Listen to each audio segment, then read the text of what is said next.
Imagine standing on the Giza Plateau 4,500 years ago. The Great Pyramid towers above the desert. Its sides align almost perfectly with the cardinal directions. The stars slowly emerge overhead, and as darkness falls, a striking pattern appears. Above the pyramid rises the constellation we now call Orion, a celestial hunter shining across the heavens. Coincidence, or part of a much larger plan? For the ancient Egyptians, the sky was not merely something to observe. It was a blueprint, a guide, a divine map connecting Earth to eternity. While other civilizations watched the heavens to predict seasons or eclipses, the Egyptians did something extraordinary. They built an entire civilization around the sky. Their kings ruled through it. Their temples aligned with it. Their monuments reflected it. And their vision of the cosmos would influence humanity for thousands of years. This is the story of how the Egyptians transformed astronomy into power. In our previous episodes, we saw how humanity learned to recognize patterns in the sky. The Mesopotamians recorded them. The Babylonians predicted them, but there was still something missing. A deeper question remained unanswered. If the heavens followed an orderly pattern, could human society follow one too? Could kingdoms, governments, religions, and even entire civilizations be organized according to cosmic principles? The Babylonians had learned to calculate the heavens. The Egyptians would attempt something even more ambitious. They would bring heaven down to earth. To understand Egyptian astronomy, we first need to understand how the Egyptians saw the universe. Unlike modern scientists, they didn't separate religion from astronomy. The sky wasn't just a place. It was a living realm filled with divine meaning. The sun was the god Ra. The night sky was the goddess Nut. The Egyptians pictured her as a great figure arching over the world, her body scattered with stars.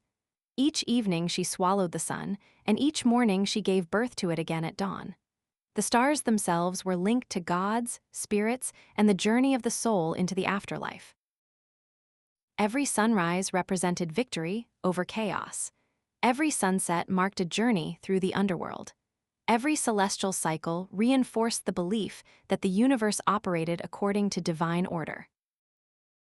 This concept was known as Ma'at. Ma'at represented truth, balance, harmony, cosmic order. To the Egyptians, maintaining Ma'at wasn't just important. It was the purpose of civilization itself. And the heavens provided the ultimate example of perfect order. This was the great Egyptian breakthrough. Earlier cultures observed the sky. The Egyptians organized society around it. The annual flooding of the Nile determined life and death for millions. Planting seasons depended upon it. Harvests depended upon it. The prosperity of the entire kingdom depended upon it. And one celestial object became especially important: the star Sirius. Every year, just before the Nile began to flood, Sirius reappeared in the dawn sky, rising just ahead of the sun after weeks of being invisible. Astronomers call this a heliacal rising. To the Egyptians, it was the return of a divine star, and it signaled that the life-giving flood was about to arrive. This single event became one of the most important markers in all of Egyptian life. They built their calendar around it, a year of 365 days, divided into 3 seasons tied to the rhythm of the Nile. The reappearance of Sirius marked the new year itself. It helped shape their agriculture, their religious festivals, and their royal ceremonies. For perhaps the first time in history, astronomical observation became deeply integrated into the running of a state. The sky wasn't just being studied. It was helping govern a civilization. The Egyptians didn't stop at watching the stars. They learned to measure them. They developed some of the earliest known star clocks, tracking special groups of stars called decans that rose in sequence through the night. As one group climbed above the horizon, the priests knew another hour had passed. These star clocks were even painted on the inside of coffin lids so that the dead could keep time in the afterlife. To align their monuments and to observe the sky, they used simple but ingenious instruments. One was the merkhit, a sighting tool used together with a plumb line to track the movement of stars across the meridian. With tools like these, Egyptian priests could fix directions, mark the hours of the night, and lay out enormous buildings with astonishing precision. Now we arrive at one of the most famous and most controversial ideas in ancient astronomy, the Orion Correlation Theory. According to this theory, the three Great Pyramids at Giza were deliberately positioned to mirror the three stars of Orion's belt. Supporters argue that the layout reflects celestial patterns visible in the night sky. Critics believe the similarities may simply be coincidental. Even today, the debate continues. But regardless of whether the theory is completely correct, one fact is undeniable. The Egyptians were deeply fascinated by Orion. They associated the constellation with Osiris, the god of rebirth and the afterlife. To them, Orion was not merely a group of stars, it was a celestial destination.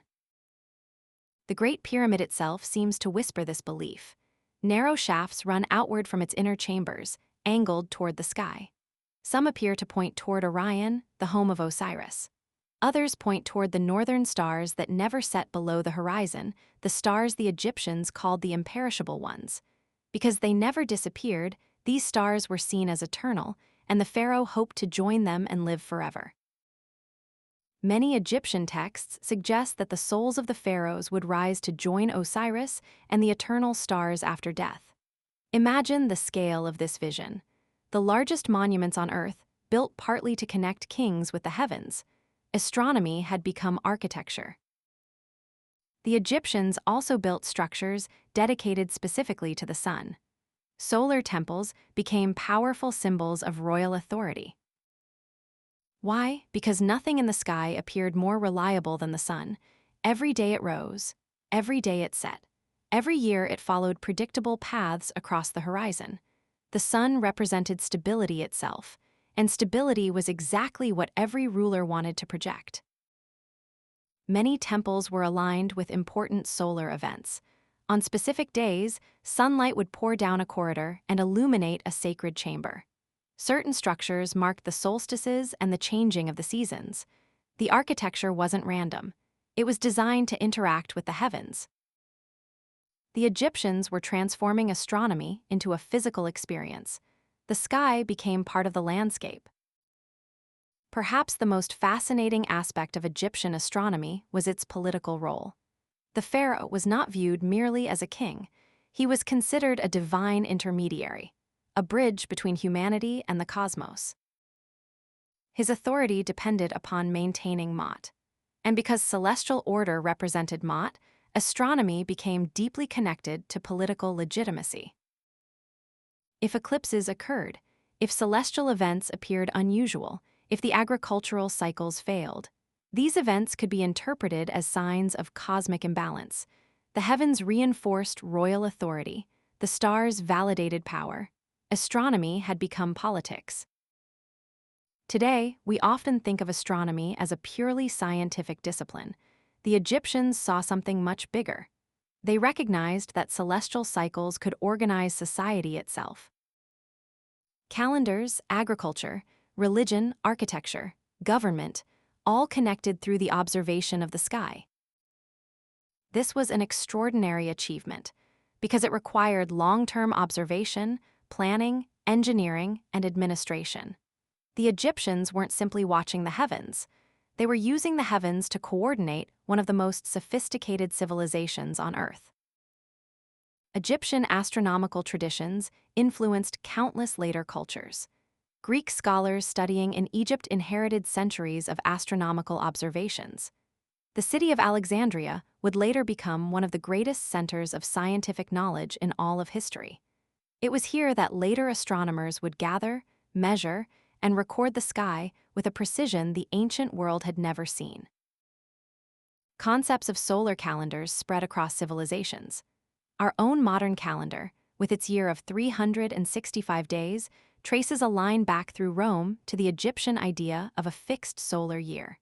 Temple alignments inspired later architectural traditions, and the connection between celestial order and earthly governance influenced religious and political thought for centuries. Even today, many ancient monuments remain valuable sources of astronomical knowledge. They remind us that observing the heavens was once considered a matter of national importance. The Egyptian legacy is still visible all around us. Modern calendars depend upon understanding seasonal cycles. Governments continue using astronomical observations for timekeeping standards. Architects still align buildings according to solar considerations.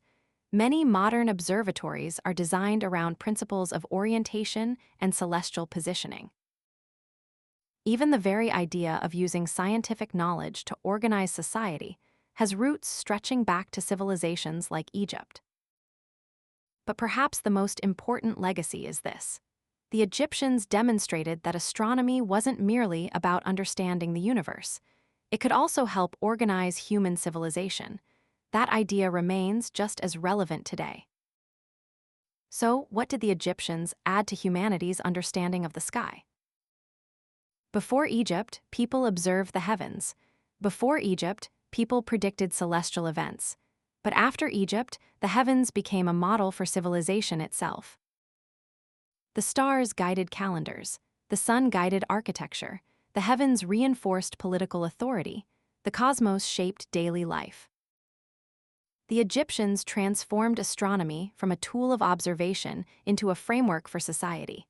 And in doing so, they asked a profound question. If the universe is governed by order, shouldn't human civilization be governed by order too? For thousands of years, that idea shaped one of history's greatest civilizations. And in our next episode, we'll travel east to ancient India, where humanity's relationship with the cosmos will take another extraordinary leap. The sky will no longer be measured in years or seasons. It will be measured in cycles so vast that they stretch across billions of years.